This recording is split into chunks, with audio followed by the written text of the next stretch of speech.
반갑습니다. 3일 동안 평안하셨고요. 한 주간도 평안하셨죠.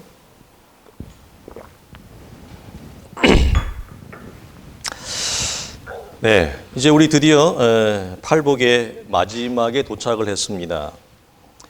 우리가 팔복을 이 산의 정상으로 많이 비유하기도 합니다. 팔복의 정상을 우리 성도들과 등반하는 여정은 개인적으로 즐거웠습니다. 우리 성도들은 어쩌는지 그 감동이 있을 줄로 아는데, 그러나 등반을 하다 보면 힘들죠. 팔복도 마찬가지입니다. 개인적으로 내면적인 어려움이 있었어요. 그건 뭐냐면 팔복뿐만 아니라 다른 부분도 마찬가지지만 팔복을 전하면서 팔복의 내용에 미치지 못하는 그 제 자신의 영적인 현실 앞에 무거움을 경험합니다. 하지만 반대로 아직 미약하지만 내 안에 팔복의 씨앗이 있구나, 그리고 내 안에 팔복의 형상이 있음을 확인하는 기쁨의 순간이 동시적으로 있었어요. 인자하신 성령의 바람을 맞으며 성도들과 함께 팔복의 숲을 거닐며 맛본 영적인 시원함, 영적인 상쾌함은 우리의 삶의 큰 자양분, 기쁨과 행복의 요소였다고 고백을 하면서 우리가 마지막 복을 시작합니다. 여러분, 성경은 성도가 박해를 받는 것을 복이라 먼저 선언하고요, 심지어 박해를 어떠한 증거물로 내어놓느냐, 천국을 소유한 자의 객관적인 증거로까지 박해를 제시합니다. 자, 그러면 중요한 것이 있습니다. 성경이 이렇게 우리에게 얘기하면 이 말씀을 듣고 받는 우리는 이 말씀에 동의할 수 있는가, 이 말씀을 받아낼 수 있는가라고 하는 것, 그게 중요하죠.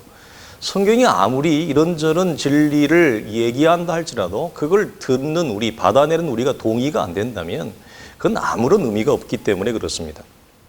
오늘 말씀에서 기본적으로 아셔야 될 것, 첫째, 박해는 박해인데 의를 위한 박해입니다. 즉 11절 하반절에 보면 첫 번에 나오는 게 나로 말미암아 너희를 욕하고 박해하는 거 분명히 명시가 되어 있어요. 의를 위한 박해, 즉 예수 그리스도로 말미암아 주어지는 박해를 말하지 개인적인 죄악 때문에 주어지는 박해를 말하는 것이 아니라는 점.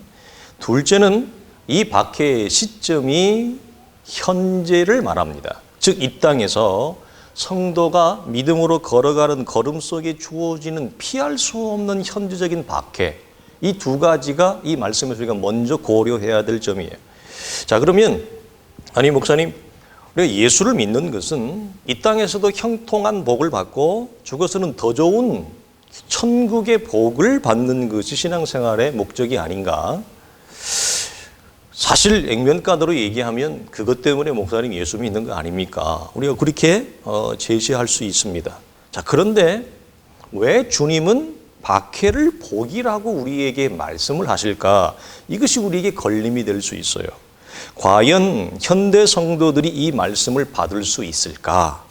제가 질문으로 시작하는 이유는 현대 교회가 교묘하게 성경이 엄연히 제시하고 있는 영적 사실을 피해가고 있기 때문입니다. 현대교회는 성도의 핍박을 가급적이면 전하지 않으려고 합니다. 그러나 성경은 성도의 핍박을 분명하게 제시한다는 면에서의 대립각이 있습니다. 자, 화면에 디모데후서 3장 11절과 12절을 보면 박해를 받음과 고난과 또한 안디옥과 이고니온과 루스드라에서 당한 일과 어떠한 박해를 받은 것을 네가 과연 보고 알았거니와 주께서 이 모든 것 가운데서 나를 건지셨느니라. 무릇 그리스도 예수 안에서 경건하게 살고자 하는 자는 박해를 받으리라. 두 번째, 네가 그리스도의 고난에 참여하는 것으로 즐거워하라. 이는 그의 영광을 나타내실 때에 너희로 즐거워하고 기뻐하게 하려 함이라. 너희가 그리스도의 이름으로 치욕을 당하면 복 있는 자로다. 영광의 영 곧 하나님의 영이 너희 위에 계심이라. 아멘이죠. 이 말씀 외에도 무수히 많습니다. 여러분, 하나님 앞에 쓰임받은 성경적 사람 가운데 핍박과 고난이 없었던 인물은 혹시 있나요? 혹시라도 있나요? 가장 순탄하게 살았던 이삭. 이삭마저도 있습니다. 여러분, 이 말인즉 나의 삶에 일어나는 핍박과 고난은 하나님의 사람됨의 증거예요. 그리고 하나님께서 나를 영광스럽게 사용하시기 위해 그의 기쁘신 뜻대로, 왜 이 기쁘신 뜻이라고 하느냐, 내 입장에서 이해가 안 돼요.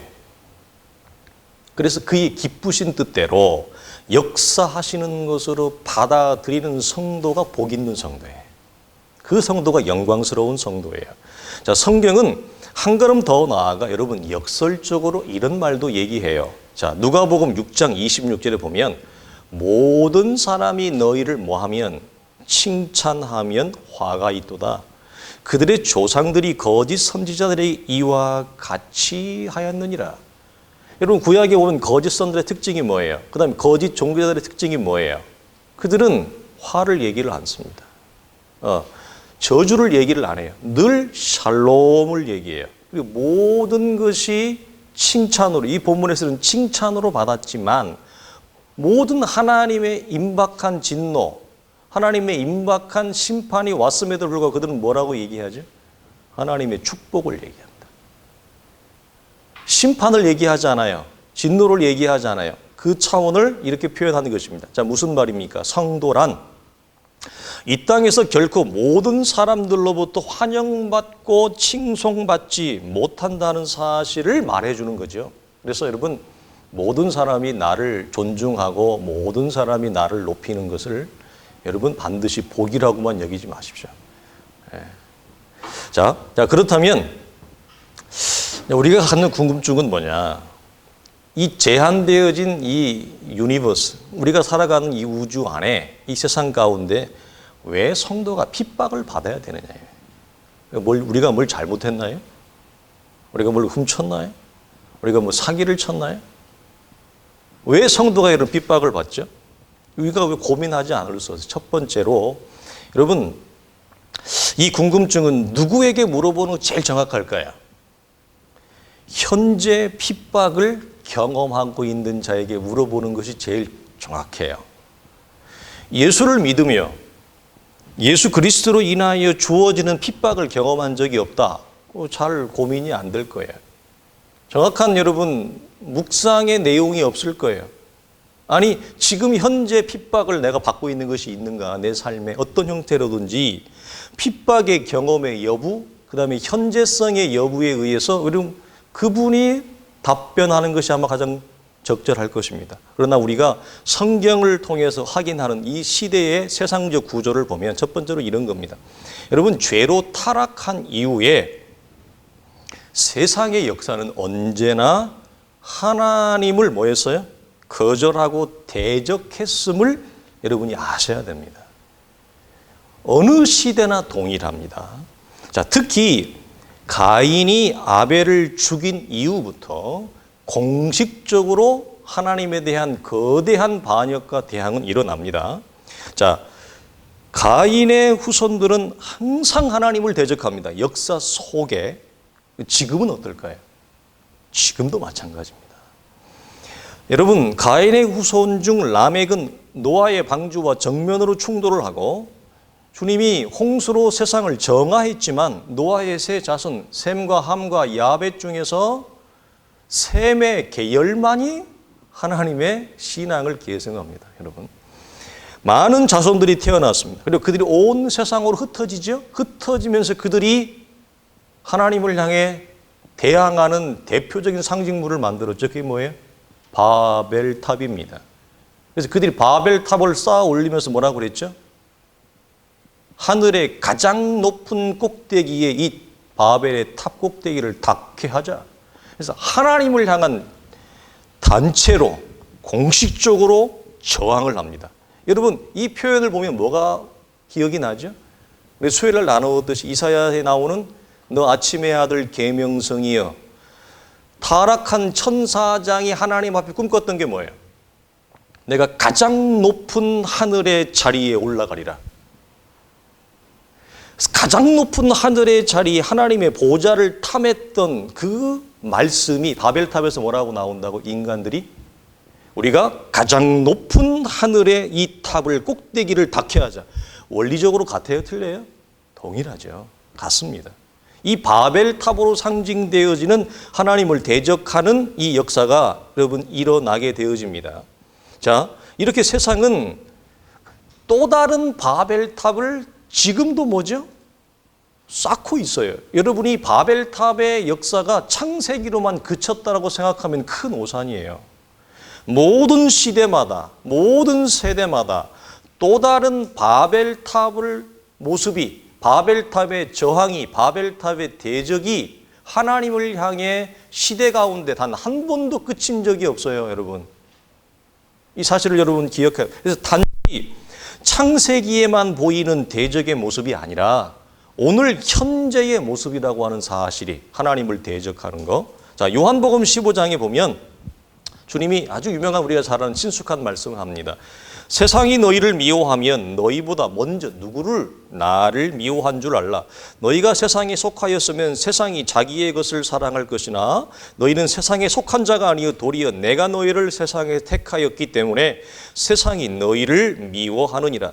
내가 너희에게 종이 주인보다 더 크지 못한다 한 말을 기억하라. 사람들이 나를 박해하였은즉 너희도 박해를 받을 것이요 라고 하면서 뒤에 가면 나를 미워하는 것은 곧 하나님을 미워하는 것이요. 이렇게 주님이 말씀을 하십니다. 그래서 모든 인간의 타락한 본성 속에는 무엇이 있다? 하나님을 대적하고자 하는 이 강렬한 본성이 있어요. 이걸 우리 성도들이 잊지 마셔야 됩니다. 우리가 복음을 전하는 데서 여러분 그래서 참 어려운 거죠. 예수 믿는다는 것이 신앙을 여러분 입문하고 깨닫고 은혜를 안다는 게요. 이건 설명할 수 없는 신비예요. 우리는 성경을 통해 나누어서 인생은 안 그래도 죄로 말미암아 하나님에 대해 죽어 있거든요. 하나님의 존재 자체를 감지하지 못합니다. 인간은 육체가 가진 한계성 때문에 죄의 문제뿐만 아니라 인간이 가진 한계성이 하나님을 모릅니다. 거기에다가 속에 무엇까지 심겨져 있다고 우리의 죄된 본성 안에 여러분 피의 유전이 얼마나 무서운데요. 그 유전 속에 하나님을 대항하고자 하는 하나님을 거절하고자 하는 강력한 이 저항 정신이 있어요. 인간의 죄된 본성 속에. 그러니 복음이 들어왔을 때 여러분 예전에 여러분들이 믿음이 없을 때 하나님을 알지 못했을 때 여러분 속에 복음이 들어왔을 때 복음의 외침의 소리가 들렸을 때 우리가 어떻게 했습니까? 그걸 환영했나요? 여러분 엄청난 그 힘이 어디서 나올까요? 강력한 저항이 복음을 여러분 튀어내버립니다. 복음을 토해내버리죠. 그래서 성경은 죄와 사망을 뭐라고 얘기한다? 파워, 세력이다 이 말이에요. 세력이 꽉 붙들고 있는 거예요. 그 복음이 들어갈 구멍이 없죠. 틈이 없는 것입니다. 그런 속에서 우리가 예수를 믿고 신앙을 고백하고 하나님의 자녀로서 여러분 이 땅을 걸어간다고 하는 것이요. 여러분 묵상하면 묵상할수록 신기할 뿐이고 감탄이 나오고 하나님을 찬송하지 않을 수가 없어요. 자, 우리는 그래서 여러분 타락한 인간의 본성에 이 엄청난 세력이 존재하고 있다. 그래서 여러분 하나님을 싫어하는 것이 아닙니다. 하나님을 혐오합니다. 싫어하는 정도가 아닙니다, 여러분. 하나님에 대해서 얘기를 합니다. 기독교에 대해서 말할 수 있습니다. 교회에 대해서 언급할 수 있습니다. 그러나 언급을 하고 말한다고 해서 여러분 그것이 기독교를 환영하는 것이 아니라고 하는 사실이에요. 여러분 믿지 아니하는 사람들의 대부분의 마음속에 있는 사실은 기독교에 대하여 하나님에 대해 싫어하는 정도가 아니라 혐오합니다. 여러분이 복음을 전해 보십시오. 그들 안에 하나님에 대한 짙은 혐오가 있습니다. 하나님이 그들에게 뭘 직접적으로 잘못한 게 있나요? 여러분 신기한 것은요. 전도를 해보면 불교나 천주교에 대해서는 이런 마음을 가지고 있지 않습니다. 사람들이. 우리가 경험하는 것입니다. 희한합니다. 불교나 여타의 다른 종교에 대해서는 사람들이 상당히 관대합니다. 그런데 유독 기독교에 대해서, 유독 하나님에 대해서는 싫어하는 정도가 아니라니까요. 사람들이 몸소리를 쳐요. 왜 그럴까요? 자, 두 번째로, 하나님을 대적하는 세상은 하나님의 형상을 닮은 하나님의 사람들을 여러분 동일하게 대적합니다. 그리고 대적의 결과가 뭘로 나와요? 핍박으로 나와요. 환영하지 않는다는 거예요. 자, 무슨 말이냐? 어떤 원리냐? 하나님이 싫으니 그의 형상을 한 그의 자녀들도 싫은 것입니다.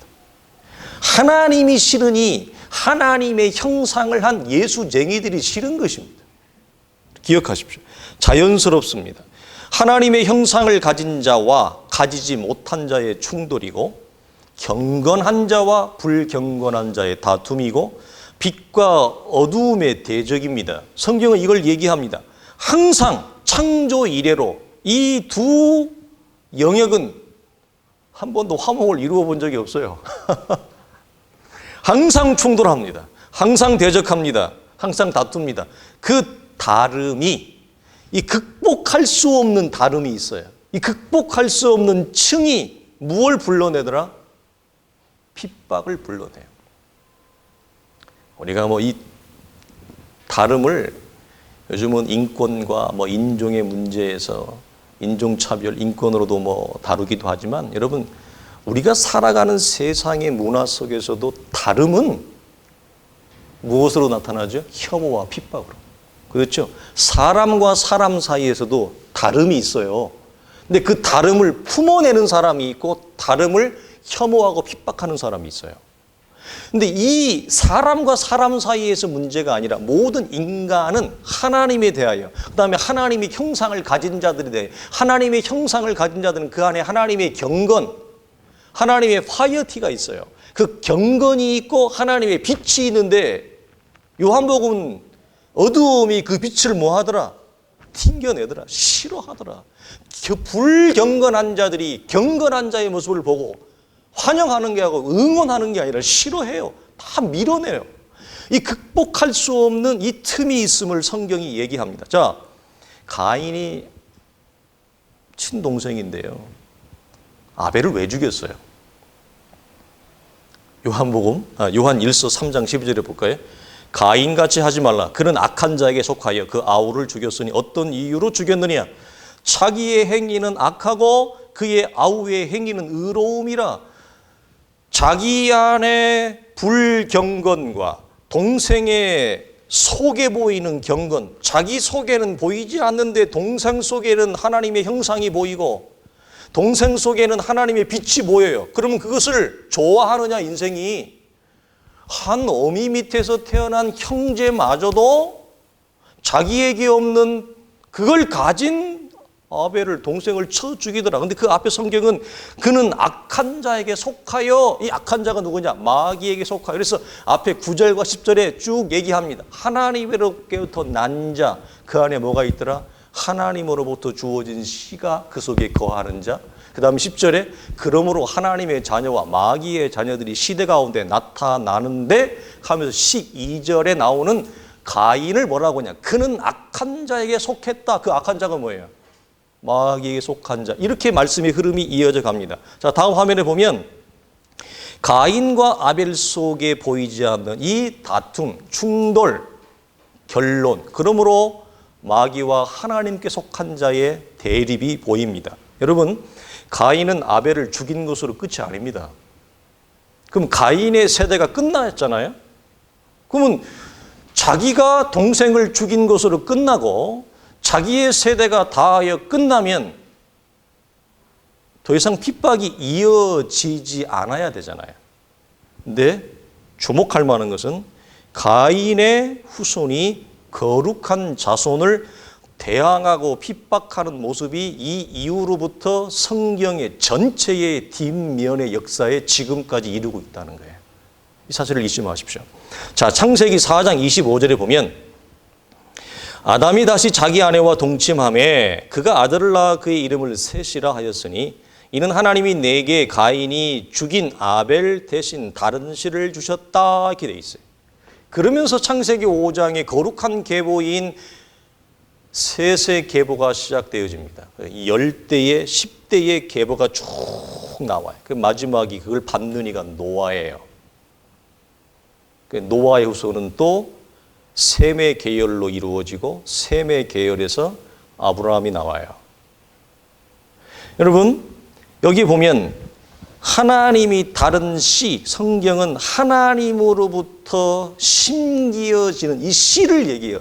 구약에서부터 중생, 구원의 생명을 하나님이 심어주는 씨라고 얘기한다고요. 이게 신약에만 그런 게 아니라 구약에서부터 그래요.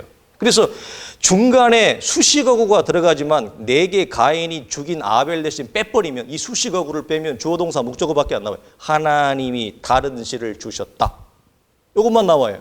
이게 핵심이에요. 그래서 아벨 대신 그러면 여기에서 끝나야 되는데 가인이 후손들이 또 셋의 아벨 대신 하나님이 새로운 하나님의 씨를 주었거든요. 거룩한 계보를 이어가도록. 그러면 놔둬야 되는데 또 후손들이 셋의 후손들을 계속 공격합니다. 피할 수 없는 이 인간의 죄성 가운데 있는 하나님을 향한 대적. 자, 특히 가인의 이 후손 중에 라멕, 아까 우리가 잠깐 좀 못생긴 할아버지, 그 사람 이름이 뭐죠? 그 사람은 주로 이렇게 악당으로 많이 나오더라고. 헐리우드 영화에 보면 그 라멕이 나오는 이 사람은요 악마 자체예요. 악마의 화신이에요. 라멕은요 하나님이 창조하신 창조의 섭리를 다 깨버립니다. 일부러 다 깨고 다녀요. 고의로. 그래서 혹시 일부 다처를 원하시는 분이 있나요? 일부 일처를 최초로 파괴한 인물이 라멕이에요. 혹시 모르겠다. 존경할지 또. 일부 다처를 최초로 실행한 인생이에요. 그리고 이 인생은 사륙을 즐깁니다. 전쟁을 좋아합니다. 그래서 얼마나 이 악랄하냐면 이렇게 누워서 농담으로 그래요. 자기 조상이 가인이잖아요.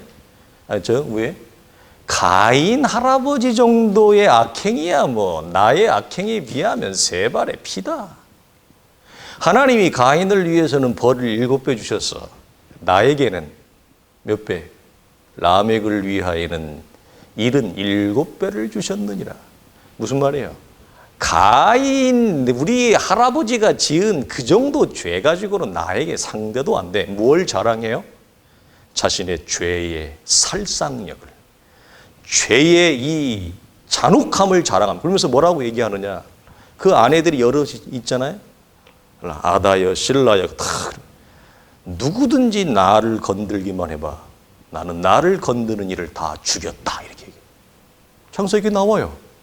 그래서 누구든지 라멕을 건드리면 라멕은 살려두지 않습니다. 다 죽입니다. 그러면서 그걸 자랑하는 이게 완전히 왕마의 하신입니다. 여러분 자신의 악행을 자랑하는 자. 자, 좀 더 가면 셋의 가문에서 데라가 나오고 데라는 아브라함을 낳죠. 자, 그러면 자, 아브라함이 여러분 자손의 문제를 고민하잖아요. 고민하다가 하나님 약속이 주어졌는데 약속의 자녀가 아닌 그 아내의 말을 듣고 하갈을 통해서 이스마엘을 낳는 불상사가 일어납니다. 자, 그래서 낳고나 보니 어떤 또 현상이 형국이 이루어져요. 하갈과 이스마엘이 사레와 이삭을 핍박하는 장면이 나와요. 이걸 이제 아브라함이 보고 살림을 떼어내서 내어 보내주는 계기가 되는데요. 이처럼 하나님이 믿음의 샘플로 삼았던 믿음의 조상의 그 가계 안에서도 두 가문이 대립합니다. 그렇죠? 두 계보가 충돌합니다. 약속의 씨와 하나님으로부터 주어진 씨와 그렇지 않은 씨가 서로 대립하죠. 두 씨의 대립, 두 가문, 두 계보의 대립과 핍박의 역사가 시작되고 그 역사는 언제까지? 현재 이스라엘까지. 이스마엘의 후손을 통한 요르단, 시리아, 암만, 중동의 전세, 블레셋이라고 하는 팔레스타인, 그리고 심지어 무슬림이라고 하는 그 영향력까지 만들어낸 모든 파급력이 하갈과 이스마엘을 통해 나와요. 그때의 문제가 아니에요. 창세기의 문제가 아니라 오늘날 현재 중동의 문제예요. 이 문제는. 엄청난 대립을 합니다. 그래서 여러분 중동의 대부분의 무슬림 국가들이 가지고 있는 전략과 계략은 뭐냐? 미국이 뒷받침을 해주고 있으니까 그렇지. 이스라엘을 지구상에서 쓸어버리려고 그래요. 그 얼마 되지도 않는 나라니까. 조그마한 나라 그러니까. 근데 계속 중동에 화약고잖아요. 무슬림 국가의 대부분 중동 지역에 여러분들이 그 TV 매체를 보면 확인하지만 무슬림 국가의 여러분 급진적인 사람들은 이스라엘을 지구상에서 여러분 뽑아버리려고 합니다. 엄청난 여러분 공격성을 가지고 있어요. 이것이 창세기의 문제가 아니에요. 지금까지 이어지고 있는 문제라고 하는 거예요. 자, 이걸 갈라디아서 4장에서는 성경의 전 역사 속에 흐르고 있는 면면이 흐르는 두 싸움을 이렇게 정리합니다. 형제들아 너희는 이삭과 같이 약속의 자녀라. 그러나 그때 육체를 따라 난 자가 성령을 따라 난 자를 박해한 것 같이 마지막에 이제도 지금도 현재도 뭐하다? 그러하니라. 이 포인트를 여러분 놓치지 마십시오. 자, 여러분 이 성경이 보이는 엄연한 영적 사실과 원리를 현대교회 가운데 우리가 여러분 접목을 하면 어떨까요? 그리고 마치기를 원합니다. 여러분 이런 것이 첫 번째로 명목상의 그러니까 나미널 크리스찬이라고 하는 이 명목상의 종교인 형식적인 기독교인은 참된 하나님의 형상을 가진 자, 거듭난 하나님의 자녀들, 하나님의 씨를 가진 자들, 하나님의 참다운 말씀을 가진 자들을 어떻게 대하여? 환영해요? 환영하지 않습니다. 그럼 이 사실을 잊지 마십시오. 환영하지 않습니다. 오직 같은 씨를 가진 자들만이, 같은 생명을 가진 자들만이, 같은 형상을 가진 자들만이 그들을 환영해요. 환영하지 않아요. 근데 오늘날 우리 시대의 문제가 뭐냐? 교회가 이제 커지고 대형하다 보니까 늘 제가 강조하는 직분의 남발이 되어지고 그 직분의 남발 속에서 교회를 이끌어가야 될 중직자들 속에 무엇이 있다? 명목상 종교인, 형식상 기독교인이 있어요. 그들은 참된 하나님의 형상, 참된 하나님의 말씀을 가진 자들을 여러분 환영하지 않습니다. 이걸 굉장히 여러분 교회가 영적으로 선명하고 지혜가 필요한 거예요. 그래서 여러분 그 마음의 본성에서 우리가 어떻게 확인하죠? 이스라엘의 종교 지도자들을 보면 알죠. 가장 하나님을 잘한다고 하는 자들, 가장 율법에 대해 잘한다고 하는 그들이 주님이 왔을 때 주님을 어떻게 대했냐 이게 마음의 본성에서 환영하지 않아요. 핍박하며 거절하며 대항합니다. 자, 여러분 기억하십시오. 명목상의 종교인은 참된 성도를 뭐한다? 핍박하더라. 자, 두 번째로 이런 거예요. 자, 같은 신앙을 고백해도 우리가 이 부분에 대해서 영적으로 우리가 잘해야 되는 부분이 무리가 있는데 기독교 신앙의 이해와 뿌리가 바울이 로마서에서 얘기하는 것처럼 율법의 조항과 문자에 머무른 자들이 있습니다. 율법의 조항과 문자에 머무른 우리가 그냥 흔히 얘기해서 율법주의자들이죠. 기독교 신앙이 지나치게 문자에 얽매여 있는 자들. 이들은 조금 더 진전되고 조금 더 진리 가운데 깊이 나아가 있고 은혜 가운데 깊숙이 들어가 있는 자들에 대해서 핍박합니다. 자, 왜냐하면 그들이 이해하고 있는 복음의 가치가 같은 신앙을 고백해도 같은 예수를 믿더라도 신학적으로 교파적으로 그것이 어떻게 보여요? 다르게 보여요. 같은 예수를 믿지만 그들이 얘기하는 복음의 가치가 자기의 눈에 보일 때는 다르게 보이는 거예요. 쉽게 얘기하면 오순절 교회, 오순절주의자들이 장로교회가 얘기하는 복음의 가치에 100% 동의하지 않습니다. 그들이 예수를 안 믿는 게 아니에요. 믿어요. 교회도 커요. 그렇지만 그들이 볼 때는 장로교가 얘기하는 복음의 가치, 그들은 어떻게 보일까요? 다르게 보여요. 왜 다르게 보일까요? 왜 다르게 보일까요? 여러분, 실제로 달라서 다를 수도 있지만, 실제로 달라서 다를 수도 있어요. 그렇지만 사실은 제가 볼 때는 자신이 이해하는 기독교가 작기 때문에 그들이 말하는 복음이 다르게 보여지는 것입니다. 잘 이해하세요? 쉽게 얘기하면 구약의 율법의 관점과 율법의 시각과 율법이 기독교 신앙의 전부로 이해하고 있던 유대인들이 새로운 복음, 온전한 복음, 율법의 성취에 이르는 새로운 복음을 주님이 얘기할 때 왜 핍박했어요? 다르게 보였기 때문에. 그럼 왜 다르게 보였어요? 둘 중에 하나인데, 첫째는 정말 달라서 다르게 보이기도 하고, 하나는 뭐예요? 자신의 신앙이 율법의 조항과 문자에 얽매여, 쉽게 얘기해서 구약의 율법에 얽매여져 있는 이 조그마한 신앙인이 주님이 활짝 열어진 새 계명을 얘기하니 자기의 요따만한 콧구멍으로 이따만한 하늘이 이해가 안 되는 거예요. 기독교 신앙이 여러분 10계명으로 대표되어지는 돌판과 문자에 갇혀 있는 자, 이스라엘이죠.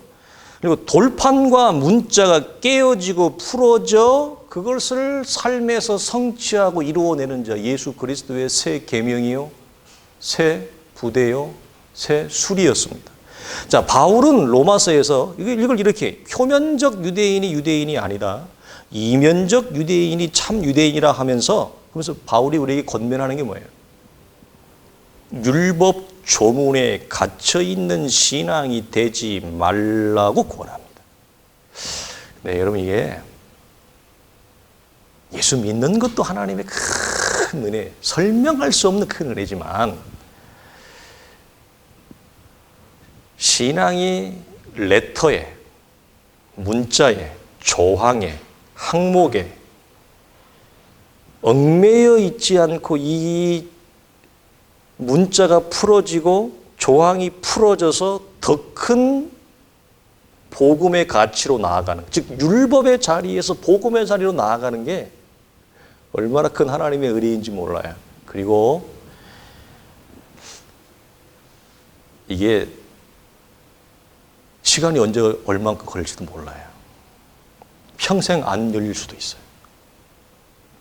예수를 믿지만. 어려운 노릇입니다. 이거 전적인 하나님의 은혜라고밖에 할 수가 없어요. 자, 주님의 방식을 따르면 우리가 이제 이후부터 이 구조가 많이 나와요. 뭐라고? 옛 사람에게 말한 바, 즉 모세의 율법은 너희에게 이렇게 하라 했으나 나는 너희에게 말한다. 이 구조가 주는 놀라운 비밀이 있습니다. 자, 여러분, 모세의 법이 무엇으로 성취됩니까? 주님의 말씀으로 성취됩니다. 그러면 주님의 말씀이, 여러분 보세요, 모세의 법에 매여 있습니까? 잘 보십시오. 자, 주님의 말씀이 모세의 법의 제한을 받습니까? 구약의 모세의 그 어떤 법도 주님의 새로운 성취의 말씀을 제한하거나 매이게 할 수 없습니다. 이 부분을 여러분 묵상하십시오. 옛 언약과 옛 율법은 모두 다 주님이 오셔서 나는 너희에게 말한다의 가르침으로 모든 구약의 옛 계명과 옛 율법이 주님의 새로운 가르침으로 다 흡수가 됩니다. 전부 주님의 가르침이 빨아들입니다. 그리고 이 주님의 가르침으로 몰입되어지고 하나 되어져 새로운 온전한 법, 복음이 탄생합니다. 복음은 율법의 어떠한 제한과 타치를 받지 않습니다. 그런데 신앙이 율법의 조항과 문자에 머무는 자들은 나는 너희에게 말하는 새로운 복음의 가치가 그들은 다르게 보이는 겁니다. 이해되십니까? 너무 작아서, 율법의 관점이 너무 작아서 복음을 품어내지를 못하는 거예요. 복음은 율법을 품어내지만 율법은 복음을 품어내지 못해요. 그래서 율법주의자들, 문자주의자들, 주님이 말하는 나는 너희에게 말한다라고 하는 이 새로운 복음의 완성과 성취의 가르침을 품어내지 못합니다. 그래서 다르게 보이는 것입니다. 우리에게 주어진 주님의 이 가르침, 그래서 주님이 마태복음 5장 10절 이런 말씀을 하죠. 내가 율법이나 선지자를 폐하러 온 줄로 생각하지 말라. 폐하러 온 것이 아니요 뭐하라? 완전하게 하려 함이라. 조각에서 전체를 보니까 전체가 안 보이는 거예요. 전체에서는 부분과 조각이 보이는데, 그래서 여러분 옛 언약과 옛 율법은 매여 있는 말씀, 갇혀 있는 말씀. 우리의 복음이 이렇게 되어서는 안 됩니다. 옛 율법을 성취하는 말씀이 돼야 되고 새롭게 하는 말씀이 돼야 돼요. 여러분, 이 말씀을 주님으로부터 산상수훈의 말씀을 들은 옛 언약에 매여 있는 말씀이 아니라, 옛 율법에 갇혀 있는 말씀이 아니라 이걸 풀어낸 말씀. 다른 말로 하면 이걸 뭐죠? 이걸 뛰어넘고 성취한 말씀을 들은 이스라엘의 반응이 뭐였어요? 화면에 보세요. 예수께서 이 말씀을 마치심에 무리들이 그의 가르치심에 놀라니 이는 그 가르치는 것이 권위 있는 자와 같고 그들의 서기관들과 같지 아니함이로라. 여러분 기억하십시오. 왜 여러분 권위 있고 권세가 있는지 아세요?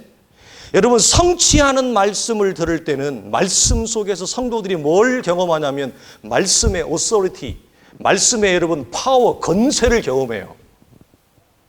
목회자가 아무리 잔잔하게 얘기해도 말씀이 여러분 갇혀있는 말씀, 매여있는 말씀을 들으면 성도들이 말씀을 들어도 여러분 답답해요.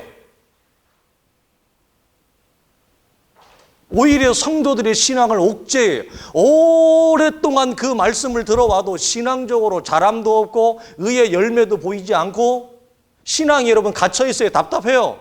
설교를 듣고 나도 찝찝해. 답답해. 마음의 말씀 안에서 하나님을 봄으로 시온의 대로가 열어지는 이 은혜가 없어요. 듣기는 들었는데 찝찝하고 답답해 그냥.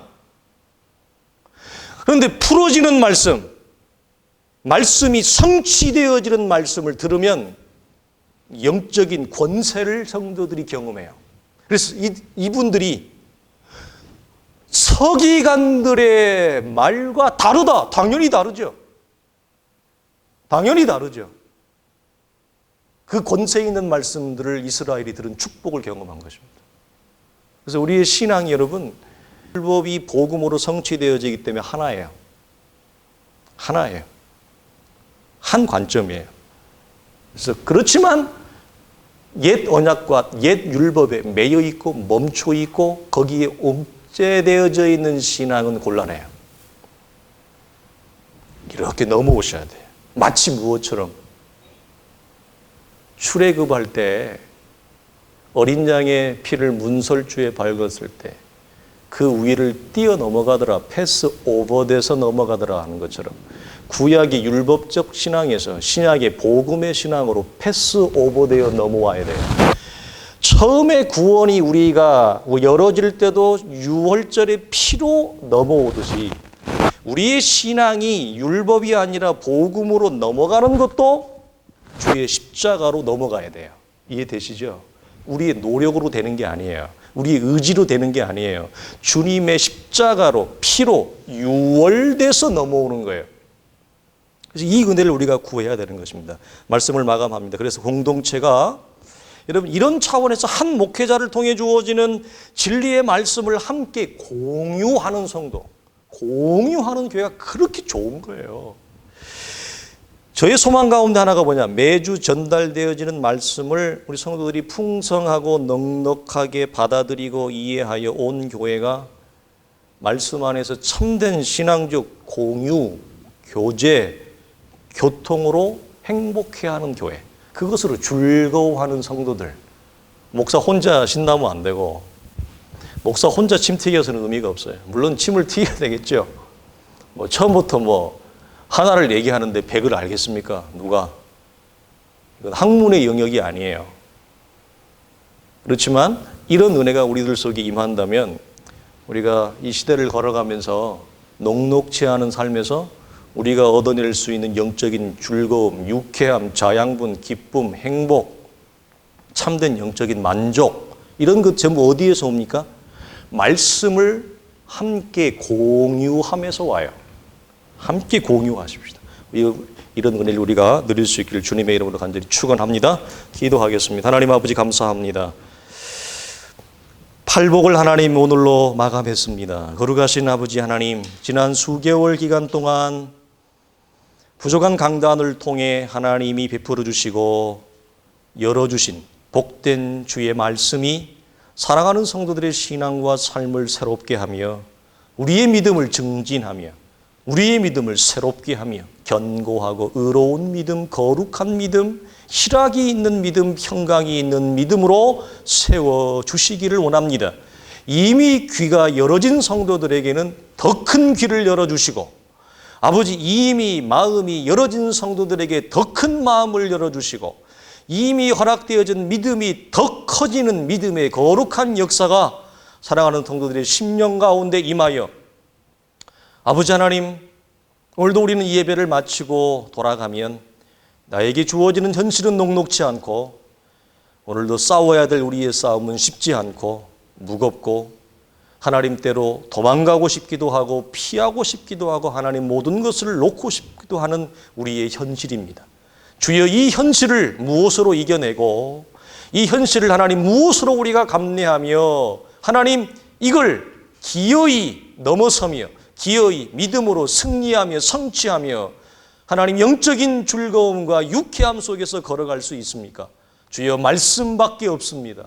말씀 안에 주어지는 하늘의 신령한 은혜, 말씀 안에서 교제하는 성령의 인재하신 바람, 위로부터 주어지는 말씀을 통해 주어지는 생명의 원천, 아버지 하나님 주의 교회가 이 말씀의 공유가 풍성해지는 교회가 되게 하시고 사랑하는 성도들이 이 공유 안에서 즐거워하며 영적인 행복과 기쁨을 만족해하는 온 성도들과 교회가 되어서 말씀으로 배부른 교회, 은혜로 배부른 교회, 그리하여 하나님을 영화롭게 하는 교회 되어줄 수 있도록 축복하여 주시옵소서.